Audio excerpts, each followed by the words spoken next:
말씀 보겠습니다. 고린도전서 15장 부활에 관한 메시지 계속 함께 보고 있습니다. 35절부터 49절 부활에 관한 메시지가 계속 진행되고 있습니다. 오늘 소개되고 있는 또 사도 바울이 이야기하고 있는 내용의 핵심은 이겁니다. 사람에게는 육체에는 두 가지 유형의 존재 방식이 있다라고 이야기를 해요. 어떻게 해요? 두 가지 유형의 존재 방식이 있다. 근데 너무 다르다. 너무 다르다. 제가 초록색 색연필과 빨간색 색연필로 그것들을 구분해서 동그라미를 쳐봤는데요. 자, 37절 빨간색으로 장래의 형체를 동그라미를 쳤습니다. 두 번째 존재 방식이에요. 근데 첫 번째 존재 방식은 뭐냐면 37절입니다. 알맹이. 37절에 알맹이. 40절에 있는데요. 빨간색으로 하늘에 속한 형체로 해놨습니다. 두 번째 존재 방식입니다. 그런데 첫 번째 존재 방식은 땅에 속한 형체입니다. 첫 번째 존재 방식. 42절에 썩을 것 초록색으로 해놨는데요. 첫 번째 존재 방식이고요. 썩지 아니할 것 두 번째 존재 방식. 43절 욕된 것 첫 번째 존재 방식이고요. 43절에 영광스러운 것 빨간색 두 번째 존재 방식. 약한 것 첫째 존재 방식이고요. 강한 것 빨간색 두 번째 존재 방식. 44절 육의 몸 첫 번째 존재 방식이고요. 빨간색 신령한 몸 두 번째 존재 방식. 44절 한 번 더 반복됩니다. 육의 몸 초록색 영의 몸 빨간색. 49절이요. 흙에 속한 자의 형상 첫 번째 존재 방식이고요. 또한 하늘에 속한 이의 형상 빨간색 두 번째 존재 방식. 사도 바울이 지금 이야기를 합니다. 두 가지 유형의 존재 방식이 있는데 순서는 어떻게 된다요? 먼저는 땅에 속한, 흙에 속한 자의 형상을 우리는 먼저 가지게 되죠. 그리고 나중에는 하늘에 속한 이의 형상을 입으리라. 부활 이후에 우리에게 주어질 영광스러운 존재 방식을 이야기합니다. 그런데 사실 이 이야기를 왜 하냐면 35절에 죽은 자들이 어떻게 다시 살아나며 어떠한 몸으로 오겠습니까? 부활에 대한 의구심뿐만 아니라 부활을 믿어도 어떠한 몸으로 다시 부활하겠습니까? 보지 못했으니, 경험하지 못했으니 사실 이게 궁금한 겁니다. 그래서 36절의 사도 바울은 농사의 예를 들어서 씨앗의 비유를 들어서 이야기를 하는데 36절에 뿌리는 씨가 죽지 않으면 살아나지 못한다. 거기에 죽지 않으면 전 밑줄 걸었습니다. 거기에 이제 죽음이라는 모티브를 가지고 이야기했어요. 복음서에서도 예수님께서 한 알의 씨가 땅에 떨어져 죽지 아니하면, 여러분들 과학적으로 그것이 죽는다라고 할 수 없거든요. 정말로 죽는다면 거기에 뭐가 일어나요? 근데 그것이 마치 예수님이 죽은 것이 아니라 잔다라고 하는 것처럼 그것이 죽는다고 표현이 되지만 사실 죽지 않는. 그러니까 우리도 마찬가지예요. 우리가 죽지만 사실 죽지 않는. 그러니까 이 씨앗이 땅속에 들어가서 씨앗의 크기가 자라나는 게 아니죠.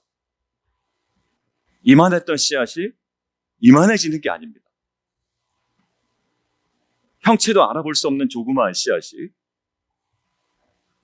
전혀 상상할 수 없는 멋진 아름다운 나무로 자라나기도 하고요. 또 멋진 열매를 맺는 과실나무로 자라나기도 하고요. 꽃으로 자라나기도 합니다. 그러니까 그것이 죽지 아니하면 어떤 한 번의 새로운 변화의 어떤 바로 그 지점이 있죠. 그 죽음이라는 것을 통과하지 아니하면 살아나지 못한다. 되게 특이하죠? 죽지 않으면 살아나지 못한다. 표현이 굉장히 사도 바울이 명확합니다. 죽지 않으면 살아나지 못한다. 그러니까 지금 1차적 존재 방식이 죽지 못하면 결론은 첫 번째 존재 방식이 죽지 않으면 두 번째 존재 방식이 살아날 수가 없다. 우리의 이 땅에 속한, 흙에 속한 자의 형상이 죽지 않으면 두 번째 그 하늘에 속한 영광스러운 형상, 두 번째 존재 방식이 우리에게 주어질 수 없다. 37절에 다시 자세히 설명하죠. 너희가 씨앗을 뿌릴 때 사과나무를 땅속에 심는 게 아니지 않냐? 이런 거예요, 쉽게 얘기해. 너희가 사과나무를 얻으려고 사과나무를 땅에다 심지 않는다라는 그 영광스러운 사과나무를 보기 위해서 결국 처음 시작은 어디죠? 씨앗입니다. 알맹이에요. 그러니까 결국 알맹이만 봐서는 이것이 사과나무인지 살구나무인지 배나무인지 앵두나무인지 알 수가 없습니다.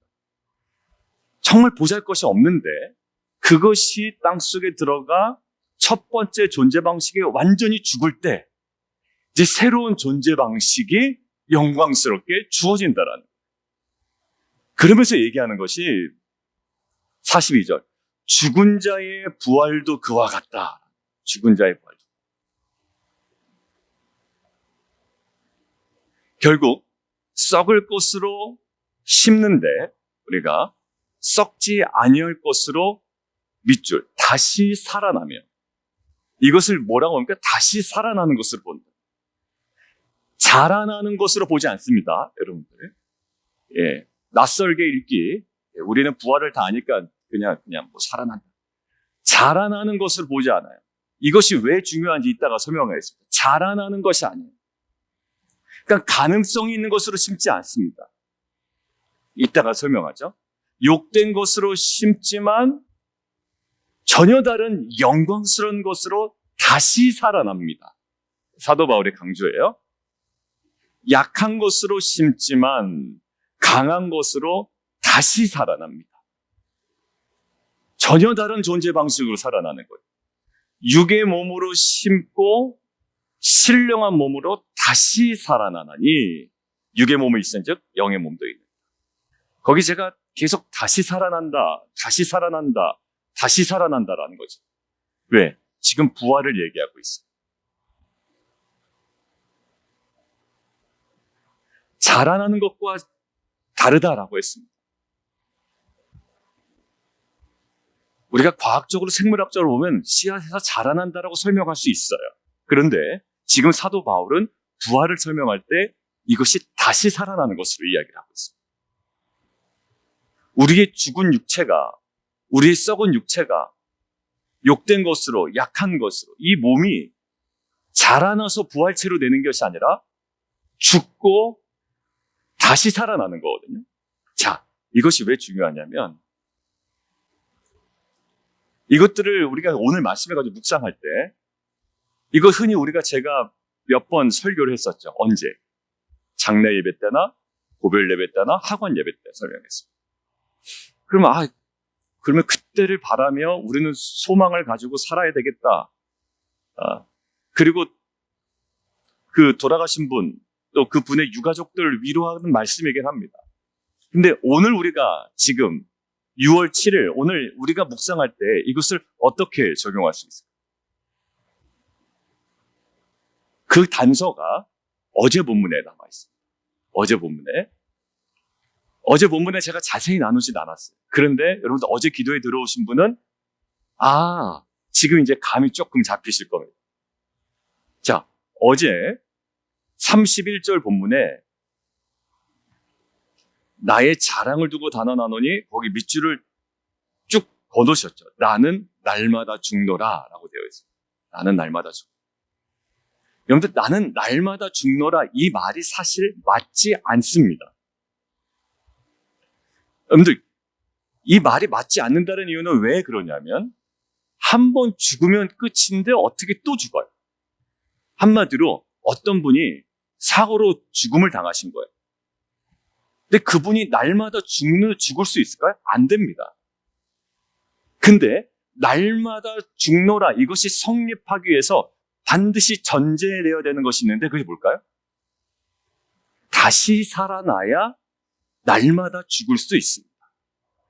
다시 살아난다라는 전제가 없으면 날마다 죽는다는 말은 아무 의미 없어요. 한 번 죽으면 끝입니다. 근데 사도 바울이 이 말을 한 게 저한테는 굉장히 강하게 다가왔어요, 어제. 근데 이제 오늘 함께 이야기하는 것이 좋겠다라는 생각이 들었어요. 근데 왜냐면 결국 우리가 무엇을 심죠? 예, 썩을 것을 심고 욕된 것을 심고 약한 것을 심습니다. 그런데 얻는 건 썩지 아니할 것, 영광스러운 것, 강한 것으로 다시 살아납니다. 나중에 죽은 후에나 내가 누리겠지라고 막연한 소망을 가지고 살아갈 수 있어요. 그런데 어제 본문에 뭐라고 그랬죠? 사도 바울이 나는 날마다 죽노라. 그 부활 신앙이 사도 바울로 하여금 오늘 어떻게 살아가야 되는지를 우리에게 아주 명확하게 이야기해주고 있다. 물론 돌아가신 분과 돌아가신 분의 그 가족들을 위로하는 말씀이기도 하지만 이러한 부활 신앙이 오늘을 살아가는 우리가 어떠한 태도로 살아가야 되며 우리에게 주어진 십자가의 삶이 무엇인지를 아주 명확하게 이야기하고 있습니다. 오늘의 삶에 무엇을, 부활을 경험하기 위해서 우리가 무엇을 선택해야 되는지. 여러분들 이제는 이것이 하나의 우리의 통치 체계입니다. 다시 살아나는 것은 정말 이 기독교 신앙에 있어서 매우 중요한 거예요. 그것은 단순히 사도 바울이 얘기하는 건 단순히 죽은 다음에 다시 살아난다라는 것도 포함되지만 뭘까요? 이것은 새로운 통치 체계이며 새로운 질서입니다. 그래서 사도 바울은 오늘에도 지금 이것들을 적용하고 있는 거예요. 나는 어떻게 한다? 날마다 죽는다. 말이 안 된다니까요. 죽으면 끝인데 그런데 또 죽는데 왜? 다시 부활하거든. 그러니까 우리 가운데 십자가의 삶을 경험할 때 우리가 자기 부인과 십자가의 삶을 경험할 때 우리에게 반드시 따라오는 영광스러움이 있는데 그게 뭐냐면 부활이에요. 부활. 그러니까 우리는 십자가의 길을 걸어가는 자에게 단순히 죽음만 있는 것이 아니라 뭘까요? 부활의 영광이 있습니다. 그 생명이 있어요. 자, 그래서 이러한 통치 체계를 아는 자는 어떻게 살아가냐면 다시 농사 얘기로 돌아가 보죠. 여러분들 이러한 질서를 아는 농부들은 무엇을 심습니까? 사과나무를 심나요? 아니요. 사과나무 안 심는다고 그랬잖아요. 이러한 질서를 깨닫는 자는 어떻게 한다고요? 사과나무를 심는 것이 아니라 굉장히 작아 보이는, 보잘것이 없어 보이는, 지금 이게 과연 자라나면 무엇인지도 모르는 1차적 존재 방식을 심는다고요. 알맹이를 심는다고요. 무엇을 심는다고요? 썩을 것을 심는다고요. 무엇을 심는다고요? 욕된 것을 심는다고요. 무엇을 심는다고요? 약한 것을 심는다고요. 아주 튼튼한 나무를 심는 게 아니라 약한 것을 심고 썩을 것을 심고 욕된 것을 심는다고요. 무엇을 아는 자들은. 이 질서를 아는 농부는 반드시 그런 것들을 심어요. 사과나무를 심지 않습니다. 형체가 불분명한 단지 씨앗을 심을 거예요. 이것이 뭘까요? 그리고 무엇을 기다릴까요? 그것이 땅속에서 죽기만을 기다릴 거라고. 왜? 그래야 전혀 다른 두 번째 존재 방식이 나타나기 때문에. 자, 적용입니다. 우리가 십자가와 자기 부인이라고 할 때 우리는 그럴듯한 죽음을 살아가기로 해요. 그러니까 장렬한 전사를 하기로 하죠. 그러니까 어느 선교조에나 있을 법한. 그러니까 딱 그 모습만 봐도 사람들이 우와 하고 감탄을 지를 만한 그 장렬한 죽음. 아니요, 그렇지 않아요. 그렇지 않습니다. 우리는 과연 오늘 하루 심는 건 뭘까요?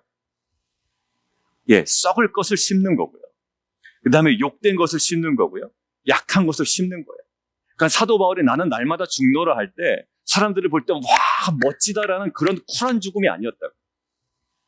과연 이 죽음이 의미가 있기나 할까라는 그러한 죽음을 오늘 심는 겁니다. 그러한 자기 부인을 하는 거예요. 여러분들 자기 부인이 장렬해 보이면 그 자기 부인 쉬울 거예요.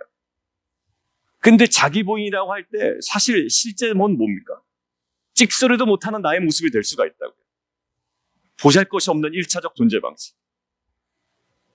그냥 내가 전 재산이 한 200억 있는데 한 100억 정도 딱 쾌척하는 거, 이것도 나름 십자가 아니에요? 근데 십자가 치고 자기 부인 치고는 너무 장렬해. 그죠? 이거는 내가 죽는 거지만 200억 중에 100억을 투척한다라는 것, 자기 부인이 아니면 할 수 없죠. 그런데 굉장히 그 자체로서 너무 영광스럽지 않아요? 근데 우리는 그러한 삶을 살기를 원해요. 자기 부인이라고 할 때. 그렇지 않습니다.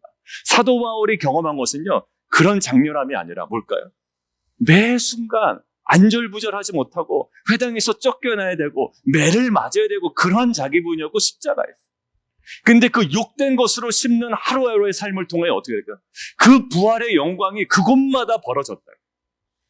남편한테 욕 얻어먹는 것 같고 믿지 않는 자한테 맨날 쿠사리 먹는 것 같고 한마디도 찍소리도 못하는 것 같고 이것이 무슨 십자가냐, 이것이 무슨 영광스러운 거냐라고 하는 그러한 삶이 우리 가운데 뭘까요? 심겨지고 자기 부인이고 그게 십자가지. 그러니까 우리는 십자가에 대한 어떻게 보면 때로는 너무나도 크고 환상적인 그림을 갖고 있지만 주님께서 걸어가셨던 그 십자가는 그 당시에 뭐였죠? 전혀 환상을 꿈꿀 수도 없는, 그래서 뭐를 얘기합니까? 야, 저건 분명히 메시아가 아닐 거야 라는 길이었다고요. 그러니까 우리가 걸어가는 십자가는 야, 저 십자가를 걸어가는 것을 보니 저 사람은 크리스찬이야 라는 생각을 할 수 없을 정도의 어떻게 보면 굉장히 초라한 알맹이뿐일 거예요. 약한 걸 거예요. 썩을 것이고요. 그 다음에 욕이 나오는 것처럼 욕된 것입니다. 그 사도 바울이 나는 날마다 죽노라 할 때 막 화려해 보이는 것이 아니에요. 어제 남성들하고도 이야기 나눴는데 이제는 십자가를 부인하진 않아요. 우리가 걸어가야 되는 십자가를 부인하진 않지만 정작 우리가 그 딱 선을 넘지 못하는 그 지점이 뭐였냐면 아무것도 아닌 지점에서 우리가 그것을 넘지 못하는 것을 발견하는 거예요. 어제 나눈 거. 오히려 200억에서 100억 낸다, 이것들은 오히려 가능할 수도 있겠습니다. 쉽진 않겠지. 근데 말 한마디 참지 못해서 그것 때문에 그냥 확 사단이 벌어지는 거예요. 부부간의 관계 속에, 또 사람들과의 관계 속에. 내가 좀 인정받기를 원하는데 인정받지 못하니 오히려 내가 예리한 시각으로 딱 지적을 했는데 오히려 예리한 시각으로 지적을 한 것을 사람들이 막 평가를 한단 말이야. 그것에 대해서. 니나 잘하지. 이러면서. 아무것도 아닌 일이잖아요. 근데 그 지점을 넘지 못해요. 욕된 것을 심지 못합니다. 그리고 약한 것을 심지 못해요. 썩을 것을 심지 못해요. 사도 바울이 얘기한 날마다 나는 죽노라, 거기서 걸려 넘어지는. 여러분들 결국 우리는 죽으면 부활되겠죠. 근데 그것을 그냥 막연히 기다리며 살아가는 것이 아니라 사도 바울은 오늘 무엇을 얘기합니까? 나는 날마다 죽노라. 근데 무엇을 심어요? 썩을 것, 욕된 것, 약한 것. 그리고 무엇을 심나요? 사과나무를 심는 게 아니라 알맹이를 심습니다. 오늘 우리가 날마다 죽노라라고 하고 우리에게 도전하는 사도 바울의 도전 앞에 오늘 우리가 심어야 될 건 화려한 것이 아니라 알맹이고요. 썩을 것이고 욕된 것이고 약한 것입니다. 그런데 이것들을 자꾸 우리가 거부하고 어떤 십자가의 뜬구름, 화려하고, 왜냐하면 이 세상의 통치 체계에 있어서는 뭔가 그럴듯한 죽음을 보여줘야 사람들이 뭔가 움직일 것 같고 거기 생명이 있을 것 같잖아요. 아닙니다.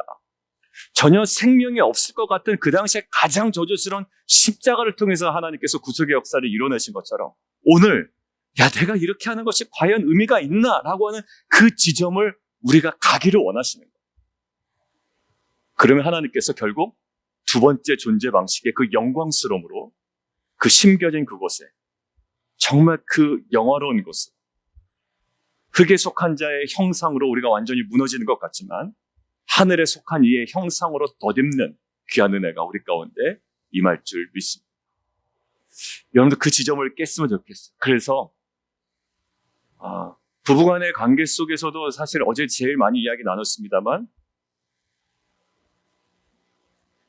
국가의 운명을 가지고 막 싸우는 것도 아니더라고요. 아무것도 아닌 거예요. 아무것도 아니에요. 정말 아무것도 아니에요. 어제 듣고 웃을 정도로 아무것도 아니에요. 국가의 운명이나 아니면 교회 정책이나 아니면 사역의 어떤 그 방향이나 이런 게 아니라 정말 아무것도 아니에요. 근데 거기에 내가 썩을 것으로 심고 욕된 것으로 심고 나의 약함으로 심고 정말 나는 날마다 중노를 할 때 그 아무것도 아닌 것 같잖아요. 근데 그 안에 뭘까요? 생명의 역사가. 그러니까 결국 말쟁이가 되면 안 되는 거예요. 십자가라고 하는데 인정받지 못해서 막 힘들어하고, 그 다음에 그 모든 그 자신의 그 어떤 죽음조차도 화려한 것으로 포장하려고 하는 그 또 다른 욕망, 그거 썩을 것이라 생각하고 죽어나가야 되는 거예요. 그때 진정한 부활과 생명입니다. 여러분들, 왜 아나니아 삽비라가 결국 그 모양이 됐을까요? 왜? 죽음의 모양만 따라하려고 그랬거든요. 왜? 바나바는 정말로 십자가를 통과해서 자신의 소유를 팔았을 거예요. 근데 사람들이 칭송하는 건 십자가를 이야기하고 자기 부인을 이야기하고 그런 삶을 살아가면 사람들이 인정해 주는 것 같으니 뭘까요? 아나니아 삽비라가 결국 그것들을 제대로 통과하지 못한 거예요. 썩을 것으로 심은 게 아니죠. 아나니아 삽비라는 무엇으로 심었을까요? 썩지 아니하는 것으로 그냥 심기를 원했던 거죠. 거긴 생명이 없어요.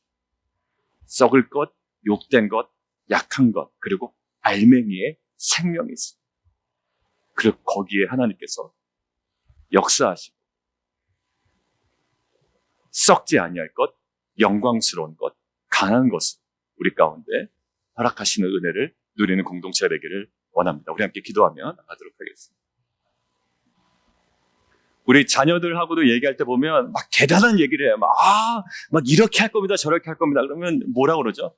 야, 가장 작은 것부터 잘해라 라고 이야기하잖아요. 맞아요. 가장 작은 습관, 가장 가까운 관계, 가장 작은 일, 거기서 그냥 무너져 내리면, 십자가 자기 부인 언감생신. 왜? 거기서 그냥 아킬레스건이 팍팍 끊겨버리니까.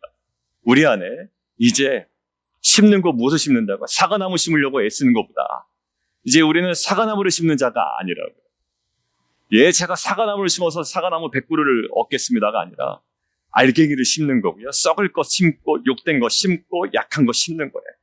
그 안에 부활과 생명의 역사가 일어납니다. 너무나도 화려하고 너무나도 정말 말도 안 되는 우리가 어떤 이미지를 상상하며 꿈꾸는 자들이 아니라 이제 나에게 주어진 가장 작은 자리, 씨앗을 심는 거였어요. 씨앗을. 그 종자를 심는 겁니다. 우리 안에 이러한 결단이 있게 하시고 또 결국 그곳에서 죽음 이후에 자라나는 것이 아니라 다시 살아나게 하신 하나님의 그 영광스러움을 경험하는 공동체 되게 도와주십시오. 우리 함께 기도하며 함께 나가도록 하겠습니다.